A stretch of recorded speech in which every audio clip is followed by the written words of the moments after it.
We are here today to take the oral history of Norma Schlinger, whose family dates back very, very far and very long time in Dallas. Our videographer is Ruth Andrus, and I think I got it all. We are going to start with, tell us about your family. They've been here, they arrived in Dallas very early. Where'd they come from and how'd they get here? My grandfather, whose name was Pesach Aronoff, became Philip when he got to this country. He came over here in about the dates vary depending on what you're reading, 1860 to 1880, around the 1880s, sometime during the 80s. And he brought his oldest son, whose name was Jacob, and they came straight to Dallas, as far as I know.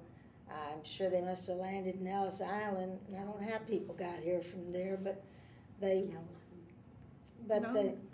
No. 1880 was before Ellis Island. It would have been, really? Well, I don't know how they got here. One of my aunts said that they landed in Jefferson, Texas. And Jefferson at that time, they may have landed by boat because Jefferson at that time had water, had a port. In fact, I forget who the big mockers were in those days in the country, but they wanted to bring the train into Jefferson.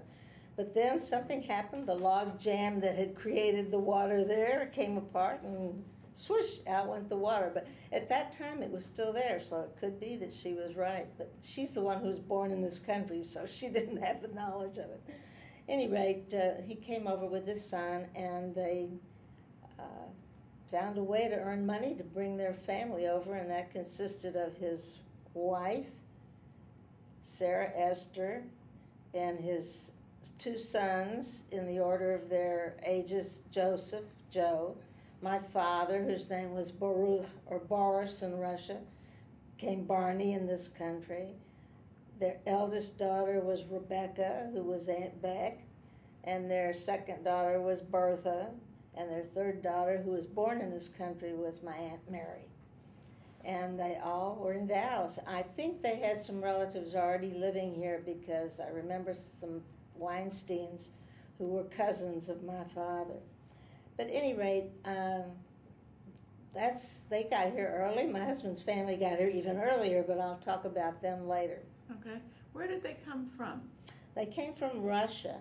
Actually, my grandfather was conscripted into the army in about 1875.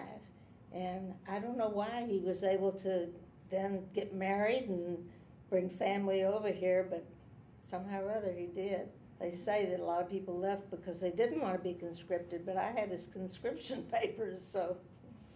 At any rate, they were from, my grandfather was from a little town called Mogliev, and my grandmother was from Cherkass. And when they married, he moved with her to Cherkass. And a lot of families in Dallas came from that area. The Tobianskis, who became Tobians, Levi Olin, Rabbi Olin, his family was from there. So I don't know anything about it, but that's where they were from. And they came over that way. Mm-hmm. And when they got to Jefferson, Texas, did they stay there, or Nope. did they move on right away? Came to Dallas. Immediately to Dallas? Well, they had some family here, and I've never really found out how they communicated with them and all that, but there was family already here. Because there was somebody I used to call Auntie Weinstein. She was an old lady, and she had a daughter named Sarah who would sing Archachania, Archasthosnia. Anyway, but my father, I was born when he was 46, so I never knew him to have an accent of any kind, never. He got his W's and V's mixed up a little bit sometime, but he came to this country, and the first thing they all did was learn English. And how old do you think he was when he came? About 16. I have a picture of the family right after they came here, and this is, two of the brothers aren't in here, and that's another story. You can take it out of that piece of paper if you want to. Tell us who these were now. I'm going to tell you. This was my father, Barney. Next to him, look and see. This was my grandfather, seated. My grandfather's sitting next to my grandmother, the two people seated there. And this is my Aunt Becky, the oldest, my Aunt Bertha, and my Aunt Mary, who was born in this country, and she doesn't look like she's very old, so that's, I don't know how to figure how old they all were. I think my dad was about 16 when they emigrated. The others would have been 14 and about 12. So he was the oldest child? He was not the oldest child, but my Uncle Joe was older. He was about 3 years older than my dad, and he came over with them too. The son that was already here, Jacob, that came with, the oldest that came with my grandfather, he was killed in a hunting accident, and he was only 20, that was in 1894, and he's buried out at Sheriff Israel Cemetery. His name was Jacob M. Aronoff. And of course I didn't know anything about him. I just heard that he was killed. In those days people went out in wagons and hunted, and Dallas wasn't the way it is now. Yeah. So some kind of accident. What did they do for a living when they got to Dallas? Boy, I wish I could tell you. My grandfather's listed in the census of which I have here somewhere, 1900, as a dry goods merchant. But as I looked at the census, I noticed lots of people were listed as dry goods merchants. I guess he had a store. I think it was my grandmother who ran the store and my grandfather who studied. He was a Talmudic scholar and one of the early, I thought, founders of Sheriff Israel, but if not founder, certainly one of the earliest members. And he's started their Minyan class and Talmud studies, and he was a very smart man. I wish I'd known him.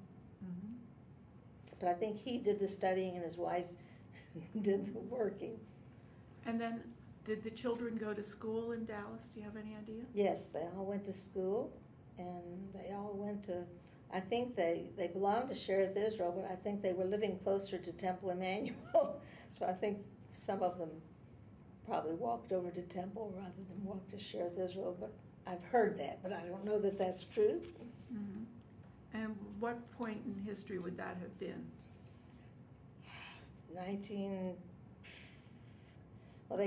My father came over in about 1894. That's the fellow in this picture. Yeah, and so that's when that would have been. In the 1890s. Yeah, I've got all that material here, which I don't remember, which I'll have to look at some point, make sure I'm right. And what, did your father finish school then in Dallas? Or? Yes, he did. In fact, he had a teacher who was a supernumerary, which meant she wasn't teaching yet. She was a student teacher who was ready to start teaching, and her name was Edna Rowe. And anybody who's ever gone to high school in Dallas, Forest High School, knew Edna Rowe. Everyone in my family except me had her for senior English, and I didn't get her because I was just unlucky. But they have a school named after her in Dallas. She stayed very close to all her students. And when I once went up to her and said, Ms. Rowe, I thought of her as an old woman, but I went up to her and said, you don't remember my father, but you taught him. He was a little boy, and here she was, not much older than my father, actually. She was probably about 20, and he was about 16, 17. So it was always funny to think that she taught him, and here she was, old Miss Rowe. I think it's pretty amazing that he knew enough English to study in high school when he had just emigrated. Right. Well, I don't know that he studied in high school. I don't know how far he attended school, but I don't know that. I think he learned English from Miss Rowe. I don't really, I was too young. I never knew my grandparents. They both died, one when I was born and one 2 years later. Those on my father's side. But and I don't know the whole story, but I know he went to work like so many others. He had a wagon, and the Sanger family helped a lot of people when they came over here. They helped them buy goods that they could then take out and sell in the various communities. And I know for many years that's what my father did, because he used to say to me when I'd get a letter from somebody when I was going to college, starting college, and be from somebody in Dublin, Texas, he said, I bet I know who that is. And I'd say, who? And he'd come up with the name, because there weren't very many Jews living in Dublin, Texas in those days. He was in the wholesale women's shoe business. And as things got better and he made more money, he did very, very well. We had the only two-story single-family home on the 2900 block of Park Road. And we were all very comfortable, and I was pretty spoiled. I was the youngest of three and the only girl, and born late in life to my parents, so. But let's backtrack a minute. So you think your father, after school, went into the shoe business? Did he do that? I don't know. You don't know? I can't tell you in what order things happened, but that's what he ended up being in the wholesale shoe business. He had a store down on 1104 Commerce Street for many, many years. And he also had a few retail stores around different cities, but mostly he was wholesale shoe business. And tell me about your mother. My mother, and this is a picture of my mother and father later in life. She married my dad when she was 29, and she was a businesswoman, a bookkeeper. Oh, let me put it here. This was my mother. She was probably in her 50s in this picture. My parents were short and chubby, and that's why I'm short and chubby. This was my father. Oops, coming out of the frame here. This is my father. He was a very, very well-known man in Dallas and helped a lot of people in the days when you couldn't get a loan from a bank. My dad was a friend of Fred Florence's, and he would co-sign notes so that people could start businesses. And I'm not going to mention names, but a lot of the business people in Texas owe their thanks to my dad for helping him in that way, because he would co-sign notes, and they were good for them. And fortunately, they did okay in their business, so he never got stuck with anything. But at any rate, my mother came from Boston, and she came over to this country when she was 6 months old, and that was in 1891. And she had two older brothers when they first came over here, and those pictures I left at home, so I'll have to show them to this little thing another time. Sure. And she was the oldest sister. She had two older brothers. One was named Jacob, and I don't know the other one's name, but he died as a young child, because I never heard the family talk about him, but I have a picture of him, so I know he existed. Then there were all these sisters were other members of the family were sisters, and they were born in this country. And the oldest one was Faye, and then there was Nettie, and then there was Doris. And they were really lovely people. And I did know my grandparents on my mother's side, and I had pictures of them, and somehow or other, I don't know what happened to the rest of my pictures, but they were very, very sweet, lovable people, and lived up until 1940s. I guess it was 41, because one of them died. The funeral was on Pearl Harbor Day. And so I got to know them very well. My uncle was a doctor, and we called him Uncle Doc. And what brought your mother's family to Dallas? My mother is the only one who came She's to the only Dallas. And her family was very worried about her. They said they have Indians, they shoot people. They thought it was the Wild West. And my dad married her. His first wife died in the flu epidemic of 1918. And they had a 4-year-old son, my oldest brother Abner, and when his mother died. And he married my mother in 1920. And she was working for a man in the shoe business. And if you know anything about the shoe business, Boston, Massachusetts, Boston, New York, and Chicago were the places where you went for shoe shows, and St. Louis. And he met her in Boston. A good friend got them together, and they got married. And then 5 years later, my brother Melvin was born. And then 2 years later, I was born. And I never knew that Abner was my stepbrother until I was a teenager. My mother raised him just like one of us, and there was never any reason for me to know. And I guess I saw a picture somewhere of his mother and asked who it was, so that's how I found out. But he was 14 years older than I was, and when I got old enough to be sort of on the same level, he was a lot of fun and wonderful brother, and I miss him. He died in 1973. Mm-hmm. And no, he didn't. I take that back. He was 73 when he died, but he died in 1986. And you were living on Park Row when you were a child? I grew up on Park Road, 2926, 2 doors from Myers Street on one side and down the street from Jeffries. I had 1 block to walk to John Henry Brown School, so I came home for lunch every day. I had 2 blocks to walk to get to Forest Avenue High School, so I came home for lunch every day. And if the weather was bad, I guess my mother gave me lunch. I can't really remember eating in the cafeteria at either one of those schools. I'm sure I must have sometime, but I don't remember. What was the neighborhood like when you were a child? Wonderful, wonderful. We had, I had a lot of friends in the neighborhood, and not all Jewish. They weren't all Jewish. All the kids I knew and became friendly with were Christian, and everybody got along fine. I mean, there were a lot of Jewish people in South Dallas, but even on my block, there were a lot of Christian people. Mm-hmm. And not a lot, but some.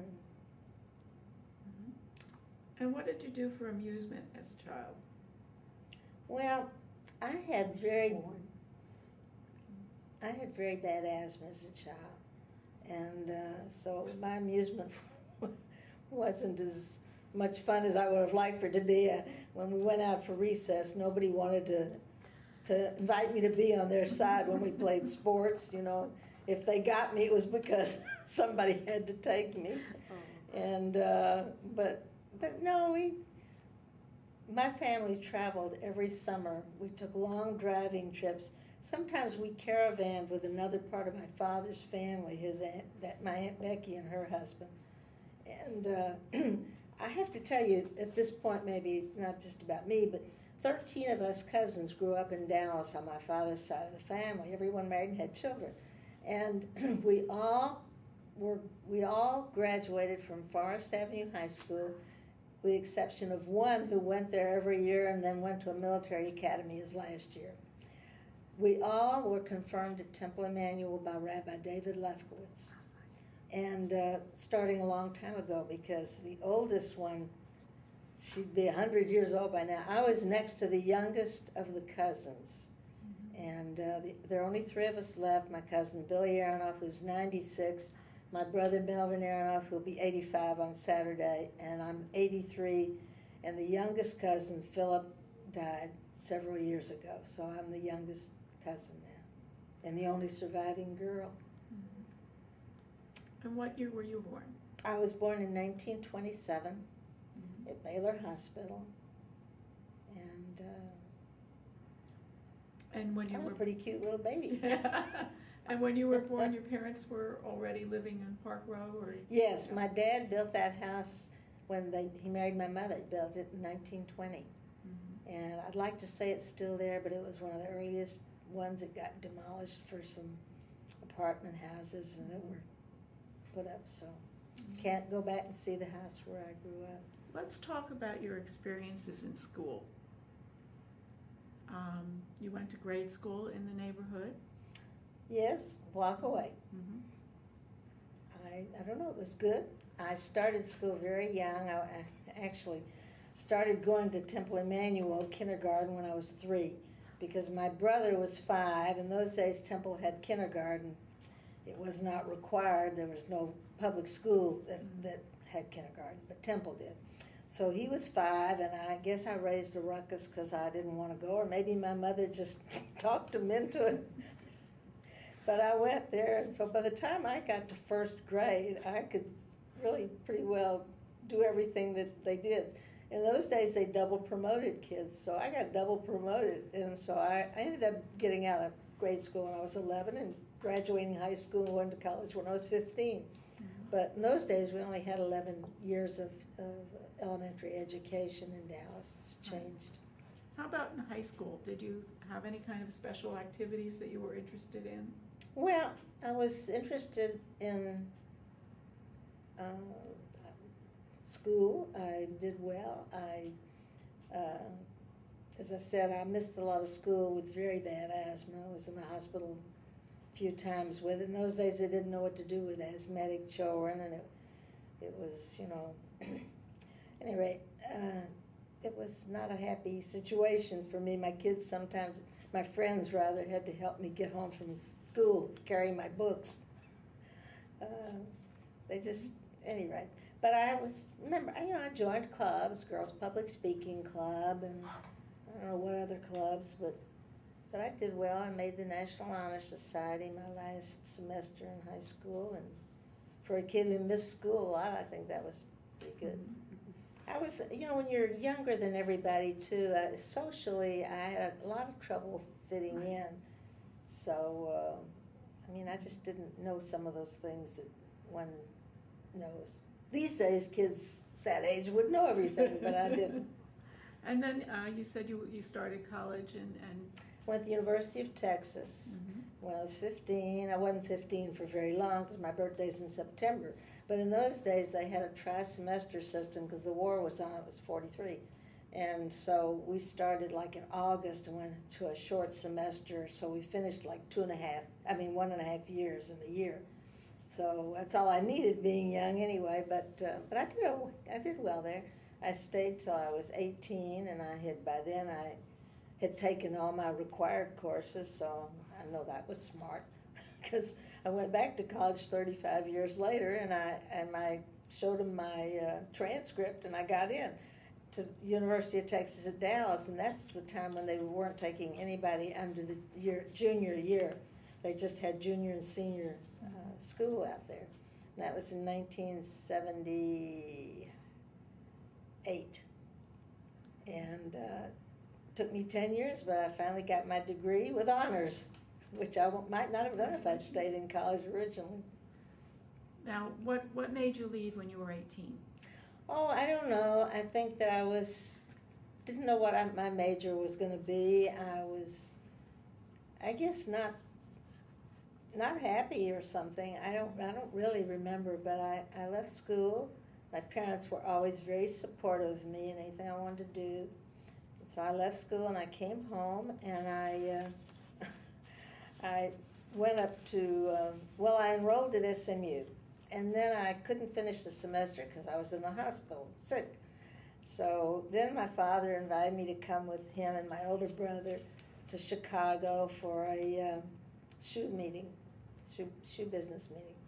And I had 2 cousins living up there on my father's side. And so after they left, I spent a little while visiting with one of my cousins, and I had a friend there in Chicago that I met in Dallas. And I called her, and she says, "Why don't you stay here for a while?" And I said, "Well, how am I going to do that?" She said, "Well, get a job." I said, "I can't get a job. I'm not going to be here very long." She said, "Well, you don't have to tell him that." I said, "No, I can't do anything like that." And she said, she says, "We have an opening in our department, and I'm going to talk to my boss, Lori, get her name, and see. And if she doesn't ask you how long you're going to stay, then you won't be lying if you don't." I said, "Elaine," but anyway, I did. I went over there and I got the job. And I stayed there a year, so I didn't feel so badly about it. It was with an advertising agency, and I had a wonderful time. I dated a lot of guys, and many of them had come home from the service, and so it was really nice. And my cousins were wonderful. I did move into an apartment with a friend, a lady who was looking for a roommate, and it was a great time. Then I came home, and then I had dated one person in Chicago that I liked a lot, and he was a doctor, and he got a residency in New York, so up I went to New York. And I had aunts there that I've stayed with, and my family, so and cousins. So then I went to look for a job, and I went to they have agencies that just hire people in advertising. I mean, I couldn't believe that, but that's where all the advertising agencies originated, I think, in New York. Anyway, I went to one and I got a job, but it was a very low job. I mean, low on the totem pole. I was writing copy for a syndicated advertisement thing that you'd see in these little publications you'd pick up in grocery stores, family, something or other. I'm sure you've picked them up. Anyway, these were patterns that, describing, I had to write the copy to describe the pattern of the dress, and they'd send off to the Church Street station and get the pattern, and that's how they, the business worked. But I had a wonderful time. I was down near Greenwich Village. I lived up on Broadway in 87th, and I had some friends from college who were up there working and looking for jobs. One who had a gorgeous voice who was trying to get into theater or musicals. She ended up, I think, doing something like singing with a choir. But anyway, and they were all living up there, and we were all single, and we got some apartments together, and we had a wonderful time, and I worked there for about a year. And then I came home because I decided I didn't like this guy after all. And so came back to Dallas. Mm-hmm. And then I went to work in Dallas, and I worked at Neiman's, which is where everybody gets out of college and goes to work, or all the girls I knew anyway. And I worked at Neiman's, and I had worked there before during the holidays. My father used to ask me, "What have I done wrong that you have to go out and get jobs? Don't I give you everything?" That sort of thing. I said, "Dad, but a person has to feel some benefits from her own ability to do something. I mean, I can't always be just taking. I have to feel like I'm earning." And so I went to Neiman's, and I worked there for quite a while until I realized selling was not my thing. I mean, I won't go into the stories why not, but it wasn't. But I had a lot of friends who worked there, so we had a really good time. I'm not going to give you all the names, but you know a lot of them. And then I went back. I had learned typing and shorthand in high school, which was the greatest thing I ever did. And I brushed up on my ability to be a secretary, and I became a secretary to one of the rabbis at Temple Emmanuel, Herb Yerish, who preceded Rabbi Klein, Gerald Klein. And Rabbi Olin was new in Dallas, too. He hadn't been here very long. And, of course, I knew Temple. I grew up in Temple, and I stayed there until I got married. And that was a couple of years. And let's go back to your Jewish affiliations in your childhood. Did your family always go to Temple Emmanuel? Always. Mm-hmm. My father, I think when he married my mother, he became a Reformed Jew. In spite of the fact that your grandfather was affiliated with Sherrod. Yeah. Mm-hmm. Yeah, my father married my mother, and her family was Reformed. Mm-hmm. And that's where they went. Did the family participate in a lot of activities at Temple? Yes. My mother especially. I mean, they were in brotherhood, sisterhood, But there weren't activities then like we have them now. I mean. Right. How did your family celebrate Jewish holidays? In a big way. Mm-hmm. We had, did all the stuff you do. We had Passover. We often had Passover with one of my aunts and uncles. They had a big house on South Boulevard, which was very close to my house. We all lived together. That's one thing. My aunt and uncle lived across the street with cousins, and then another aunt and uncle lived on South Boulevard and Jeffries, which was right down from me. And then another aunt and uncle lived in between those two streets, Park Row and South Boulevard. There was a home there, apartment. So we were all very, very close to one another, and I grew up with all the cousins my age. There were sort of two sets of cousins, and there were quite a few were my age.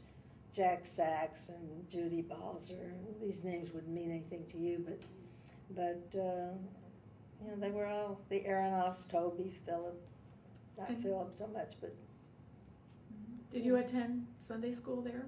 Absolutely. Mm-hmm. I started early, as I told you, at Temple, and I stayed on to Sunday school until I was confirmed. And I was about 15 when that happened. I was the right age for confirmation from Temple, but I was older than, I was in a higher grade than most of the kids I was confirmed with. Because of skipping? Yeah, because I was skipping. But I was confirmed with the same age, like Mort Prager.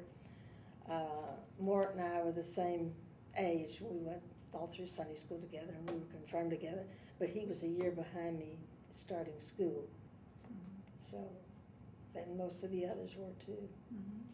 All the names that you would know if you know anything about Dallas Jewish history. What interactions did your family have with the rest of the Jewish community? Well, I don't know what you mean by that. I mean, we had an interaction through the temple. My mother belonged to Hadassah. Actually, my oldest brother's mother, the one who died, she was one of the founding creators of Hadassah in Dallas. She and my Aunt Becky Sachs and other aunt maybe. She belonged to Hadassah, and then later on she joined, she always belonged to Sisterhood, and she belonged to, later on, to all the other organizations, and she, they were more active as a family, I mean, they had each other, so it's not like you move into a community today and you're new. You have to get out and meet people. I mean, they had people and friends that all lived close. Remember, they had a lot of women friends. She played mahjong. She played bridge. She played more mahjong, I think, than bridge. Later on, it was canasta and gin rummy, but they poker. They get together but they get together often with their relatives. I mean, you didn't have to go very far to find a game. Right. And did they have any kind of interactions with the Gentile community in those days? I don't know that they did, other than that my dad did business, with them. But I don't know what other.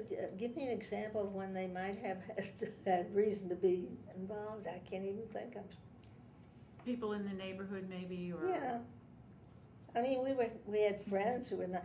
The kids had more friends who were not Jewish than my parents, because my parents, I say, between the temple and the family, it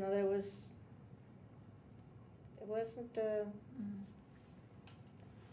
Now let's go back. I was just going to say that in our neighborhood, we had not just temple members, we had a lot of Shereth Israel people, that my brother and I were very close to all of them.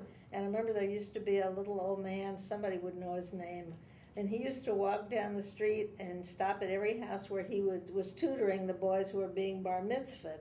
He was a little, maybe rabbi, I don't know, I forget his name, but he was a very cute little man. And then the people next door to me, they kept kosher, and so they had to have someone come to their yard and kill the chickens in the backyard, and you'd hear all the flip-flopping. I mean, but, we were all just friends and family, regardless of what we attended. And a lot of them were Shereth Israel people, so. Let's go back to you're working now at Temple Emmanuel. Yeah, and then I decided to get married. How'd you meet your husband? Well, he was a blind date, and first time I met him, we didn't like each other very much. And he called me for a date a few weeks later, and I said, why? And he said, well, I wanted to see if you were really as bad as I thought you were the first time. So we went out, and the rest is history. We had the first evening we went out, I can understand why we had trouble. We triple dated with couples and we were all going to the Naval Air Station. They had everybody had been in the Navy, I guess, was in the reserve, and so this was right after the war, so we, went out there for parties and such, and we got split up. I had to sit in the front, of the car, and he had to sit in the back, because there were 6 of us in one car. In those days, they had sedans where you could do that easily, but we didn't sit together going or coming, and so we didn't really get a chance to know one another, and it was, I don't know what transpired, but it was not, anyway. So we went out after that, and I was just dating a lot because I didn't get married as young as some of my friends. I think I must have dated every single man in Dallas and some who were coming back and forth. One from Corsicana, a couple from Fort Worth, and one that just traveled, and this was his area. And so I won't mention their names, but many of them are still here, and many of them are not still here because they are not still here.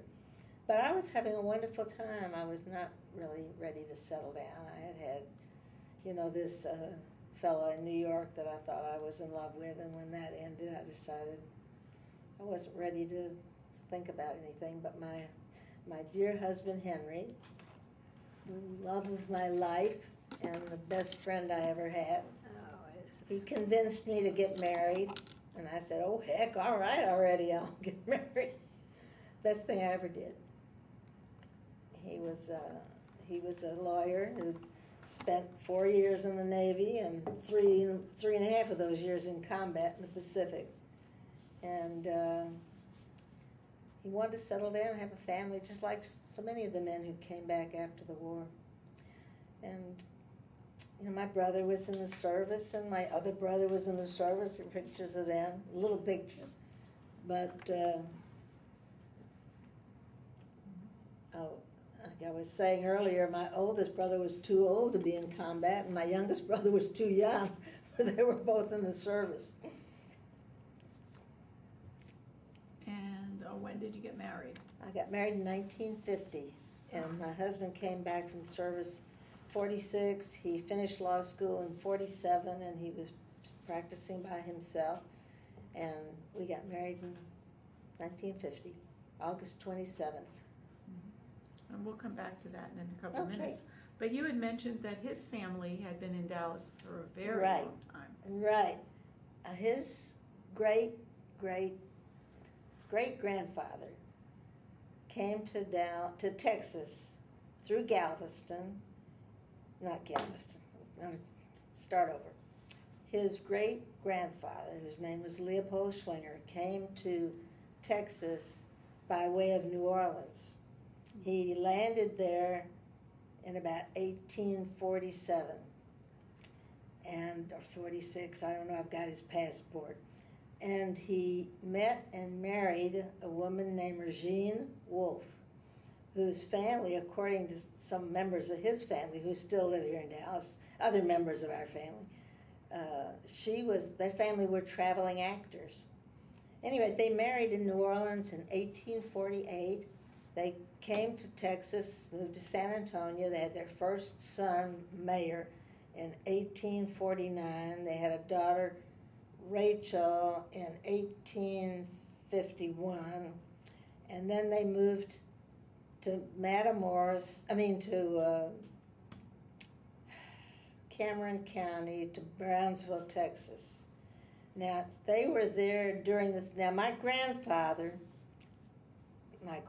Henry's grandfather, Lewis, was not born in Texas, and we don't know why. They were in Petersburg, Virginia, I think, when he was born.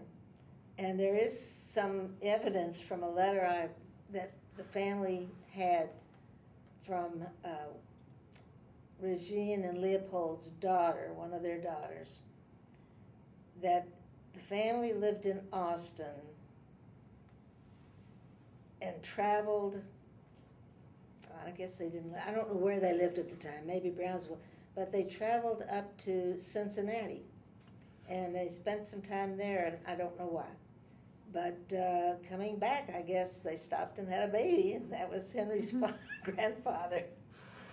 At any rate, they had several children: Mayor, Rachel.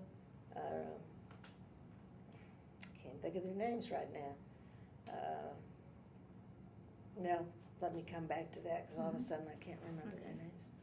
But they're listed in the census of. I have copies of that in like 1880 or 70. In Texas. Dallas. Oh, in No, Texas. no, they weren't in Dallas till 1900. But they lived in Brownsville, and during the Civil War, they were Northern sympathizers, so they moved to Matamoros. And they opened a store there, a dry goods store, And then they got there just in time to get involved in the Mexican Civil War, where their store was raided. They were cast out of the store with muskets, and they took everything in the store. And Henry's great-grandfather, this is a whole story that I wrote up and put into the Dallas, probably in the Historical Society files, and it was published in the Texas Jewish Historical Society publication a few years ago. But he filed a lawsuit against the Mexican government, and for all his losses, and it's funny to read it. He lists pantaloons and fine linens and all this stuff. Anyway, so he never got anything back, and then he finally hired a lawyer in Washington to pursue the claim years later, because he not only wanted the original $5,000 that he sought from the Mexican government, but he wanted interest on that. So the lawyer up there was different than the lawyers today. He finally wrote him a letter, and I've got a copy of it in the files, and it says, "Dear Mr. Schlinger, you lost." I mean, it was very few words. So he never got anything, but it was an interesting story.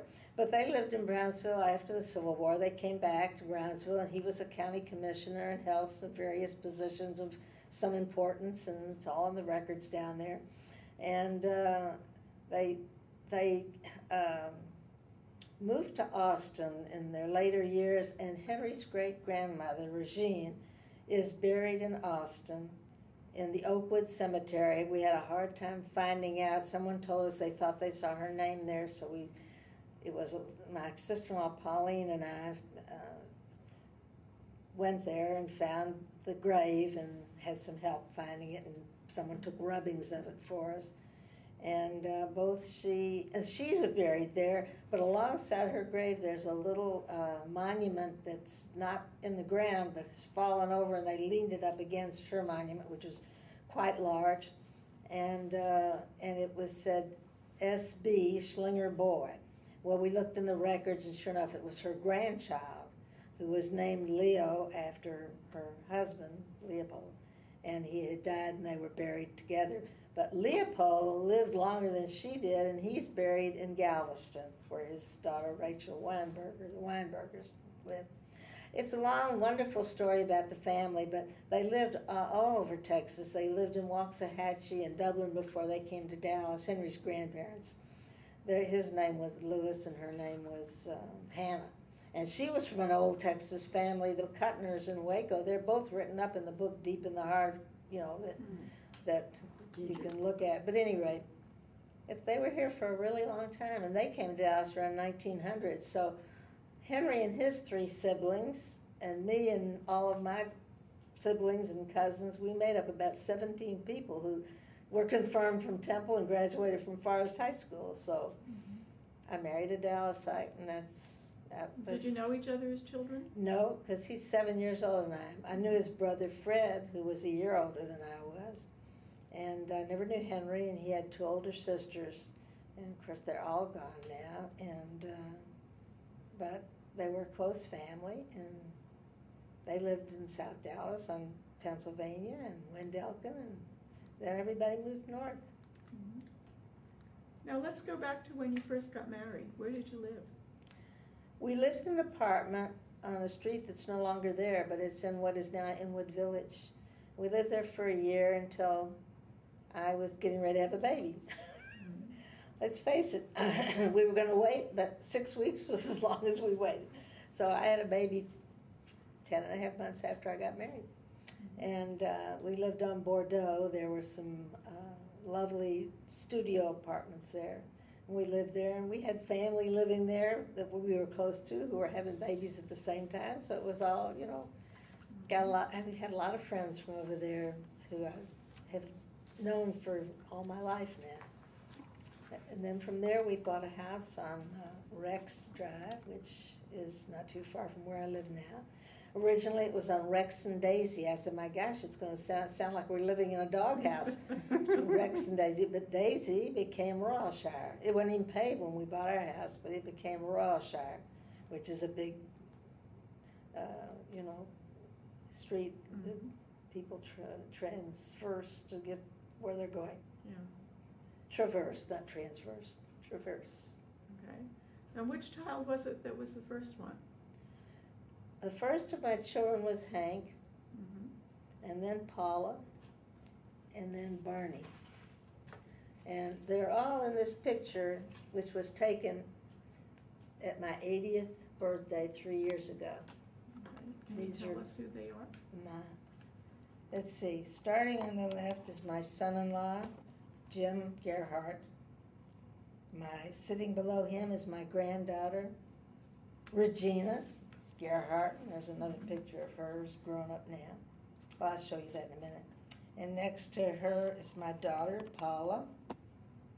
And next to her is her son, David. And then that's me. This is my oldest son, Hank. This is his wife, Julie, my youngest son, Barney, and his wife, Laurie.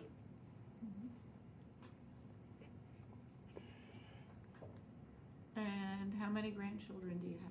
I have 3 grandchildren, and this is the 2. They're in that picture, but this was taken a couple of years ago. And he's 23 and she's 20, and they are wonderful. And then I have a brand new grandchild. My 59-year-old son, Hank, became a first-time father on September 16th, and this is Hayden David. He's very cute. And Oh, Hank did not want to have another Henry David because my husband's name was named with Henry David. Hank was a junior, but my husband's father was named Henry. He wasn't a David, but we have so many Henrys, and I have a nephew named Henry. So Hank decided, no more Henrys, this is Hayden David. At any rate, he's precious. And let's see, what else?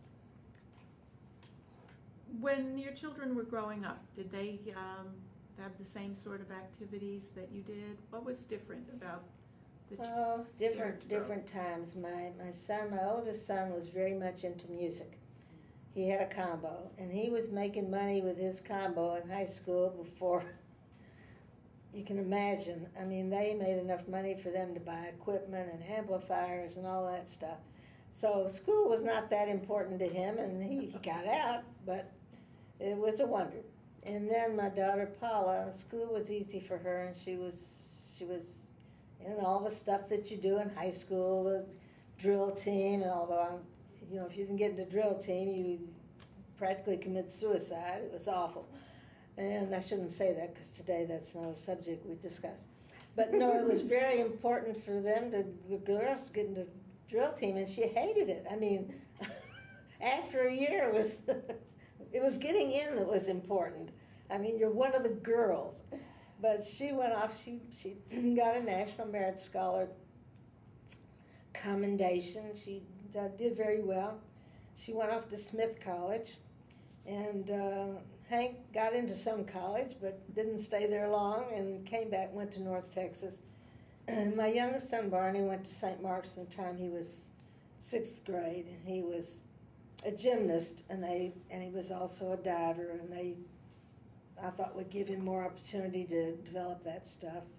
And it was minimal, but he was younger than he was supposed to be, too. He started school when he was underage, which we should have never done, knowing my experience, but he did very well, and they would not hold him back a year. That's why we put him in St. Mark's.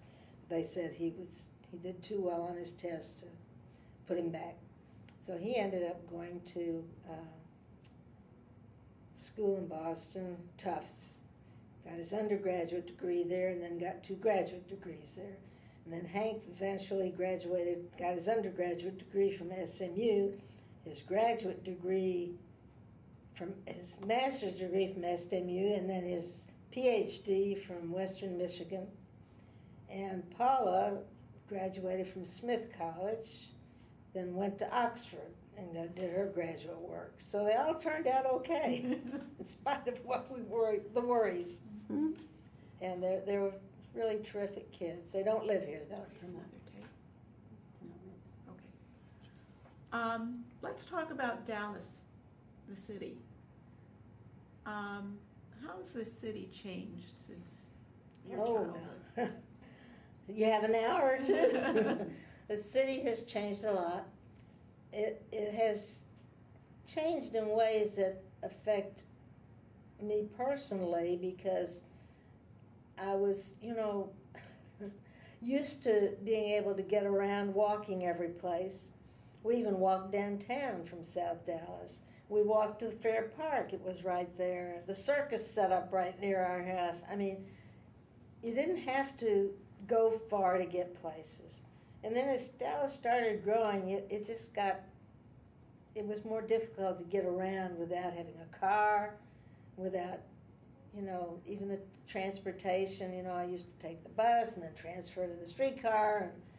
And it took a long time, and as much as I hated it, I missed it when it was gone because it lost a lot of that small town feel, and the people became different as a result of it. You didn't see the people you wanted to see as often, and I'm sure that other people will tell you the same thing. It was nicer in many ways when it was a smaller city.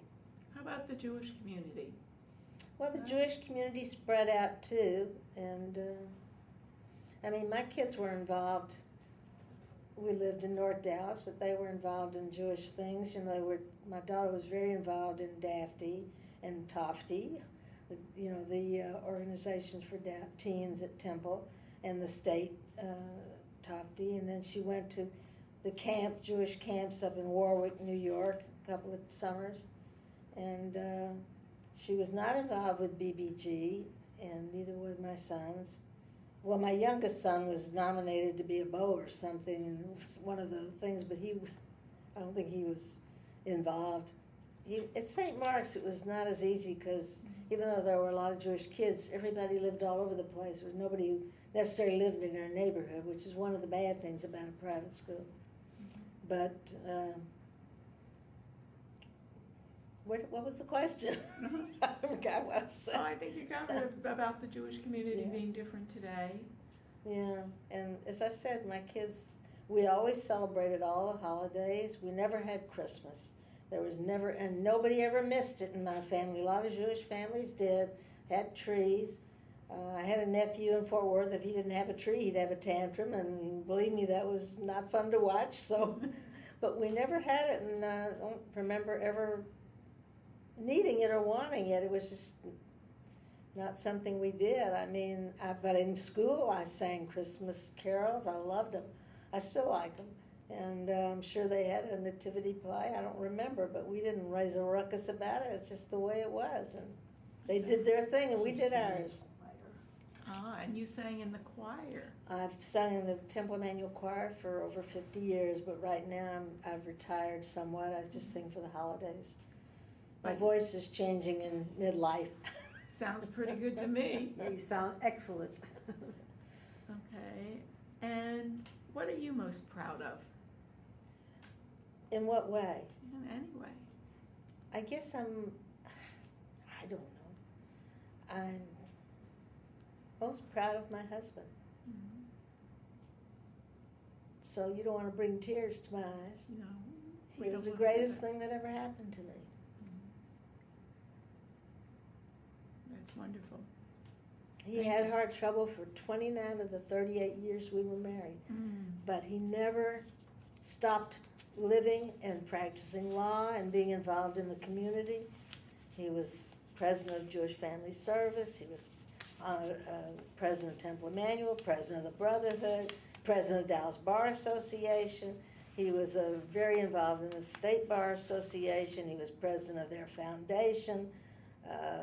Or chairman, I don't forget what they call it. He's got plaques galore at home.